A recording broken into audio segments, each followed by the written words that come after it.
观众朋友们，大家好，欢迎收看本期的直击美股，我是林健，在纽约证券交易所向您报道。周二美股全面上涨，道指在开盘不久后便创下盘中纪录，其中 Verizon 和 Chevron 贡献最大的涨幅。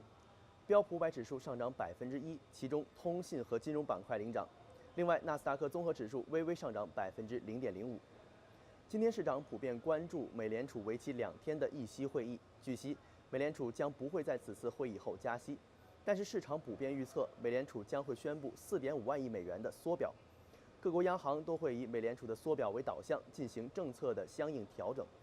但是投资者更加关注的是，美联储是否会在12月份进行加息。今年已经进行了2次加息，而且目前市场预测12月份加息的可能性已经增加到了53.8%。另一方面，市场还在关注美国总统特朗普在联合国大会上的讲话。他在今天的发言当中提到，朝鲜无止境地研制核武器以及导弹，这将会威胁到全世界的和平安定。各国应该联合抵制朝鲜。美国与朝鲜的紧张局势近期升级，对美股以及全球股市造成了一些影响，因此受到投资者们的密切关注。更多关于美股的具体内容，让我们来听一下 T3维时首席策略分析师 Scott 是怎么说的。Good morning. My name is Scott Redler, Chief Strategic Officer at T3Live.com. Welcome to the full version of the morning call. Actually, again, the only version of the morning call. We're still adjusting here for Redler All Access. Hope everyone's feeling well. It's Tuesday. Pretty quiet night. I think everyone's getting ready for the Fed two-day meeting that starts today, but the news doesn't come out till tomorrow. A lot of the talk is normalization. The question is, what does that mean? Especially considering that some of the action in the past few weeks have been kind of the reflation trade. So we need to see whether or not they are somewhat hawkish to keep that trade going. As of yesterday, kind of weirdish day. Markets did make new all-time highs, but it was very, particular of which stocks and when. And, there was some decent trades and some decent follow-through if you had the right ones on, but if you had the wrong ones on, which I guess is always the case, you might have been a little bit frustrated. So coming in today, the S&P futures are up 2. Europe's flattish.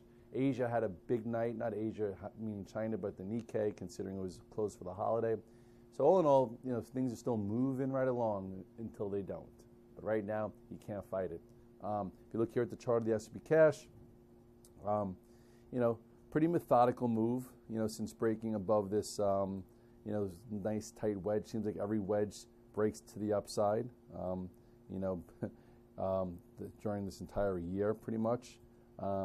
Actually, no, this wedge kind of broke to the downside. But anyway, at this point, here's your 8-day, which we're well above. And then this is your upper support. So I would just take it like this today.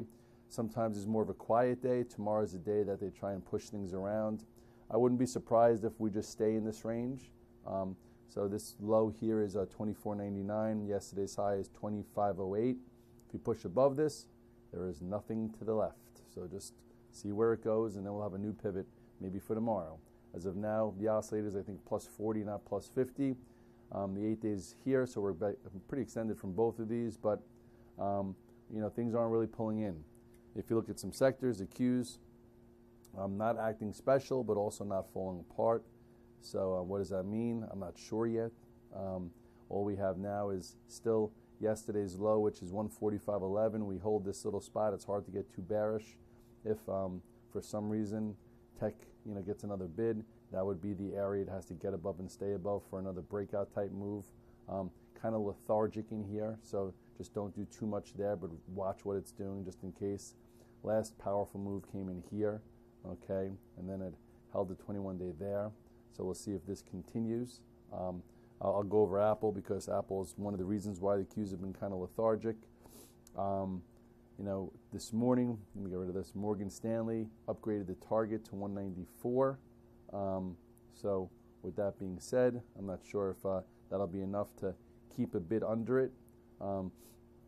Here is your short-term floor, okay? If it's up 80 cents like it is this morning and starts to go red and it can't hang in there on the upgrade, then this would be a level that could be a level where shorts press, and then you could see there. If they decide to, hold this up and we get an inside day right there, maybe there'll actually be a little bit of a tradable move above this 161 to get back in play. I like when Apple's in play. I'm just not so sure, The iPhone X, I'm not going to use my Warren Buffett technique, isn't coming out till November. I have the 7 Plus, which is awesome. So no matter how good the 8 is, I can't make a justification for trading this in, to get an 8. And I think a lot of people got the 7 and the 7 Plus. So why would they be in such a rush to go to the 8? Maybe they would go to the X. I don't know.